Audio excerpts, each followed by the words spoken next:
Kasunod ng mga banta ng karahasan sa mga paaralan, nakikipag-ugnayan na ang Department of Education sa ibang ahensya para paigtingin ang seguridad sa mga campus. Nakatutok si Bea Tinlap. Kasunod ng pamamaril sa San Jose National High School sa Tacloban noong June 22, naghigpit ng seguridad ang mga paaralan tulad sa Barotac Nuevo National Comprehensive High School sa Iloilo. Ayon sa Department of Education Schools Division ng Iloilo, dahil sa mas pinaigting na seguridad, nakumpiska nila ang baril sa isang estudyanteng 15 anyos sa isang high school sa Barotac Nuevo nitong Martes. Nasa kustodiya na siya ng Department of Social Welfare and Development at nakatakdang isailalim sa angkop na intervention.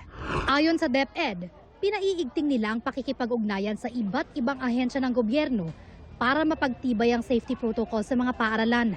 It's very alarming. It's very alarming. And we're not just looking at short-term measures like making our schools safe and yung security arrangements. Sabi ko yung internal arrangement, yung pakikisalimuhan natin sa mga bata, yung making sure they're part of a community, mas importante yon dahil yun long-term talaga yon. Makatutulong din aniya ang planong magdagdag ng security guards at guidance counselor associates sa mga paaralan. Ayon sa DepEd, kailangan ng mahigit 48,000 na security guards sa mga public schools sa bansa.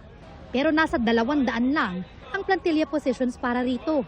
Yung security guard definitely makatulong yan kapag may mga roaming guards tayo. Yun ay bahagi ng ating increased safety protocols, yung pagbabakod ng schools, paglalagay ng metal detectors, CCTVs, all of these are helpful.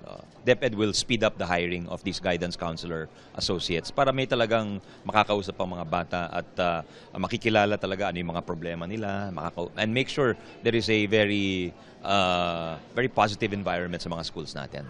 Sabi ng DepEd, dapat seryosohin ang anumang banta sa seguridad ng mga mag-aaral. Itong mga threats, kailangan talaga seryosohin kasi kung totoo yan, we cannot risk, hindi natin pwedeng i-risk na magpasukan talaga. So, siniseryoso natin lahat ng mga threats na ganon. We will have penalties for, these are very serious violations. So, may criminal pa yan.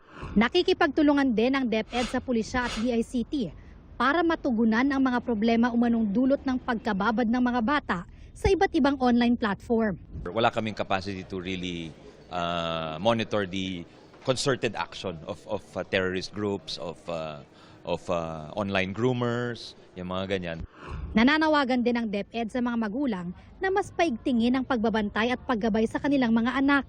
Nananawagan din kami sa mga magulang na bantayan yung online screen time ng mga bata. Kasi kami, 8 oras sila nasa eskwelahan, pero hindi na namin mabantayan yung oras na nasa bahay sila at na online sila. Doon nila nakakasalamuha yung mga ganong elemento na hindi nila aware. Bea Pinlac, Nakatutok, 24 Oras.